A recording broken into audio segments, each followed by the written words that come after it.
વિશેષ ઉપસ્થિતિમાં અને કેન્દ્રમાંથી રાષ્ટ્રીય મહામંત્રી પ્રભારી શ્રી ભૂપેન્દ્રજી યાદવ અને શ્રી ગુપ્તાજી સહપ્રભારી તરીકે આ ચિંતન બેઠક આજે પૂર્ણ થઈ છે। આ બેઠકમાં સ્થાનિક સ્વરાજ્યની સંસ્થાની ચૂંટણીના સંદર્ભમાં વિગતવાર આયોજન અને કાર્યક્રમોની ચર્ચા વિચારણા કરવામાં આવી હતી। ખાસ કરીને પ્રદેશના અધ્યક્ષ શ્રી પાટીલજીએ પેજ કમિટી ઉપર ભાર મૂક્યો હતો અને પેજ કમિટી બનાવવા માટે કાર્યકર્તાઓમાં ઉત્સાહ છે એનું વિગતવાર એમણે માહિતી આપી હતી। આગામી સમયમાં ભારતીય જનતા પાર્ટીના કાર્યક્રમોની પણ ચર્ચા વિચારણા કરવામાં આવી હતી। એમ કેન્દ્રની સૂચના મુજબ પ્રધાનમંત્રી શ્રી નરેન્દ્રભાઈ મોદીએ ખેડૂત જો આત્મનિર્ભર બનશે તો જ ભારત આત્મનિર્ભર બનશે અને ખેડૂતની આવક ડબલ કરવા માટે જે કૃષિ સુધાર બિલ લઈને આવ્યા છે એનું દેશવ્યાપી જનજાગરણ કરવાનું કેન્દ્રની જે યોજના છે સમગ્ર દેશમાં 700 જગ્યાએ પત્રકાર પરિષદ અને 700 સ્થાન ઉપર સભા મીટિંગ કરવાનું જે આયોજન છે એમાં ગુજરાતમાં પણ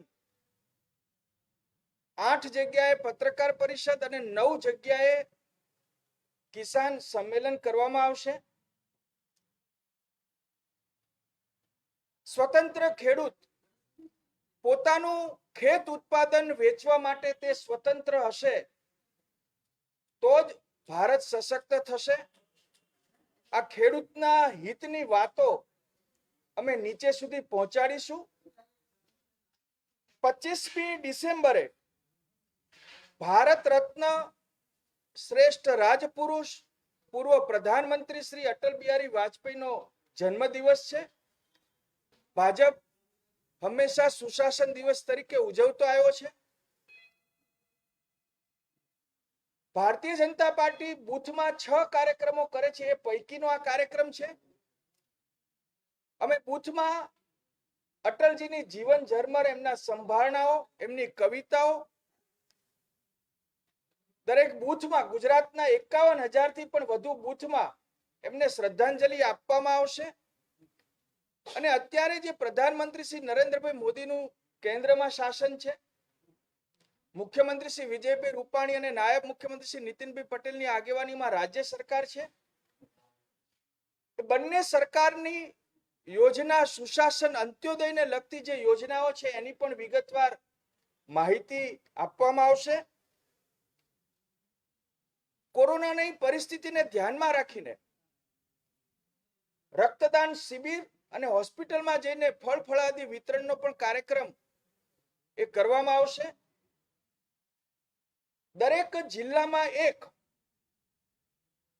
વર્ચ્યુઅલ બેઠક દ્વારા બંને સરકારની કામગીરી અને અટલજીની જીવન ઝરમર એ જિલ્લામાં એક એવો વર્ચ્યુઅલ કાર્યક્રમ પણ કરવામાં આવશે અને એમને શ્રદ્ધાંજલિ આપવામાં આવશે। આ ઉપરાંત 26મી જાન્યુઆરીએ પ્રજાસત્તાક દિવસ આવે છે એને પણ ભારતીય જનતા પાર્ટી એક અલગ રીતે દેશભક્તિના માહોલમાં વિવિધ પ્રકારના કાર્યક્રમો ઘડી નાખવામાં આવશે। 11 ફેબ્રુઆરી જનસંઘના અધ્યક્ષ માનવ સૃષ્ટિ જીવ સૃષ્ટિ પ્રકૃતિ સંસ્કૃતિને ધ્યાનમાં રાખીને જેમણે એકાત્મ માનવ દર્શન આપ્યું છે એવા પંડિત દીનદયાળ ઉપાધ્યાયજીનું એમનું સમર્પણ દિવસ તરીકે 11 ફેબ્રુઆરી હંમેશા અમે ઉજવીએ છીએ। એ કાર્યક્રમ પણ કરવામાં આવશે। આજે સ્થાનિક સ્વરાજ્યની ચૂંટણીના સંદર્ભમાં જે 31 જિલ્લામાં ચૂંટણીઓ આવવાની છે એ 31 જિલ્લાના ઇન્ચાર્જો એક સરકારમાંથી અને એક સંગઠનમાંથી એમ દરેક જિલ્લાવાર બબ્બે નામોની ઇન્ચાર્જો તરીકેની જાહેરાત પ્રદેશના અધ્યક્ષ શ્રી CR પાટીલજીએ કરી છે. એની યાદી પણ અમે તમને આપીશું. આ ઉપરાંત સ્થાનિક સ્વરાજ્યને લઈને જે એક બે વ્યવસ્થાઓની નિમણૂક કરી છે એ પણ કહેવા માંગુ છું. આ સ્થાનિક સ્વરાજ્યના ઇલેક્શન ઇન્ચાર્જ તરીકે પ્રદેશના ઉપાધ્યક્ષ શ્રી IK જાડેજાજી, પ્રદેશના ઉપાધ્યક્ષ શ્રી ભાર્ગવભાઈ ભટ્ટ અને શ્રી મહેશભાઈ કસવાલા આ જવાબદારી નિભાવશે. આ ઉપરાંત સ્થાનિક સ્વરાજ્યની ચૂંટણીને ધ્યાનમાં રાખીને મીડિયાને વધુ મદદરૂપ થવા માટે 5 પ્રવક્તાઓની નિમણૂક કરી છે. મુખ્ય પ્રદેશ પ્રવક્તા તરીકે ભરત પંડ્યા એટલે કે મારી જવાબદારી રહેશે. આ ઉપરાંત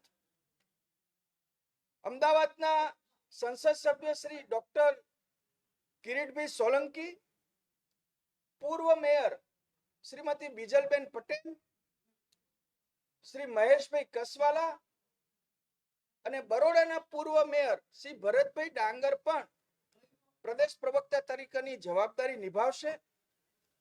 આ ઉપરાંત તમે 5 ઝોનમાં એક ઝોન પ્રવક્તાઓની પણ નિમણૂક કરી છે. દક્ષિણ ઝોનમાં ધારાસભ્ય શ્રી હર્ષભાઈ સંઘવી, મધ્ય ઝોનમાં એટલે કે બરોડાથી શ્રી કેવુરભાઈ રોકડિયા, ઉત્તર ઝોનમાં રાષ્ટ્રીય કિસાન મોરચાના મહામંત્રી અને પૂર્વ ધારાસભ્ય ભાઈ શ્રી રજનીભાઈ પટેલ, કચ્છમાં પૂર્વ ધારાસભ્ય શ્રી પંકજભાઈ મહેતા અને સૌરાષ્ટ્ર ઝોનમાં રાજુભાઈ ધ્રુવ એ ઝોન પ્રવક્તા તરીકે કામ કરશે.